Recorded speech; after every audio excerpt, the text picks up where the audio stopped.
बहुत ही कम लोग होते हैं जो 100 साल की उम्र की सीमा को पार करते हैं। ऐसे ही पिथौरागढ़ की रहने वाली बुजुर्ग महिला है जिनका नाम भवानी देवी है, जो अपनी उम्र के इस पड़ाव तक पहुंची हैं। 100 साल की उम्र को पूरा करने पर उनके परिजनों ने उनका 100वां जन्मदिन बड़ी धूमधाम से मनाया। भवानी देवी का जन्म 22 दिसंबर 1923 को हुआ था। 100 साल का आंकड़ा पार करने के बाद भी भवानी देवी इस उम्र में भी अपने काम खुद कर लेती हैं। एक तरफ जहां कम ही उम्र में लोगों को ब्लड प्रेशर, शुगर जैसी बीमारियां घेर लेती हैं, तो वहीं भवानी देवी अभी भी स्वस्थ हैं।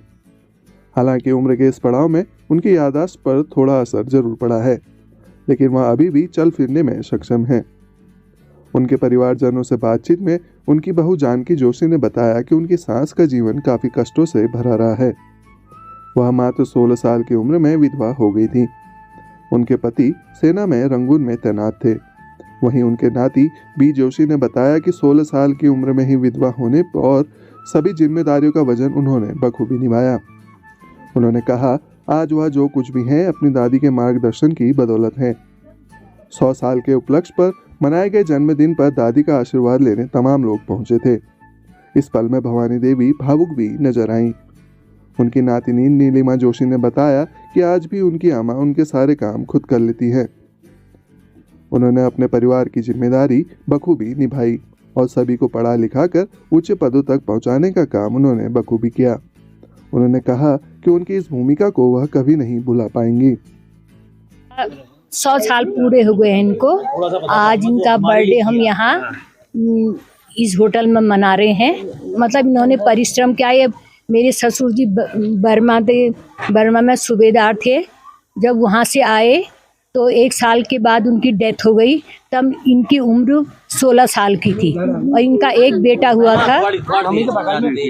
उसके बाद अभी 2 साल होने उनकी डेथ हो गई। वो इंटर कॉलेज के रिटायर्ड प्रिंसिपल रहे और मैं भी जीजीआईसी रिटायर्ड टीचर हूँ। तो आशीर्वाद है कि आप मेरे फादर चले गए लेकिन दादी हैं, और इसलिए हमें लगा कि एक ऐसा ओकेजन है जिसमें हम लोगों को कम से कम ये इतना बड़ा परिवार को एक साथ लाने में उनका जो योगदान रहा, वो बस उसको एक तरह से हम लोगों का जो अंतर मन से निकली हुई इच्छा थी, वो हम लोगों ने सब इकट्ठे हुए। अब ऑटोमेटिकली फ़ोन पे ही सारे लोग कहाँ से इकट्ठे हुए, वही क्योंकि सबकी वही थी कि किस तरह से उन्होंने सबको एक साथ लेके आगे बढ़ी।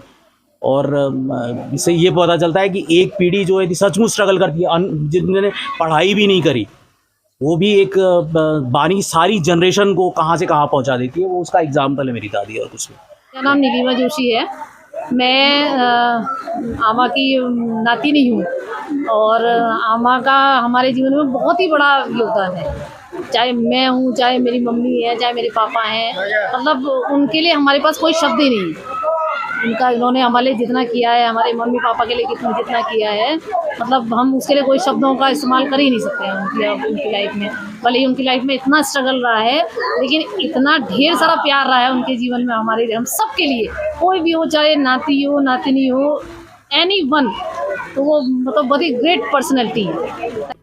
भवानी देवी के बेटे का निधन 2 साल पहले हो चुका है, जो प्रधानाचार्य के पद से रिटायर्ड थे। भवानी देवी ने खुद अशिक्षित होकर अपने परिवार में शिक्षा की ऐसी अलग जगाई और अपने परिवार को समाज में प्रतिष्ठित बनाने का काम बखूबी किया। लोकल 18 उनके अच्छे स्वास्थ्य और लंबी उम्र की कामना करता है। पिथौरागढ़ से हिमांशु जोशी, लोकल 18 उत्तराखंड के लिए।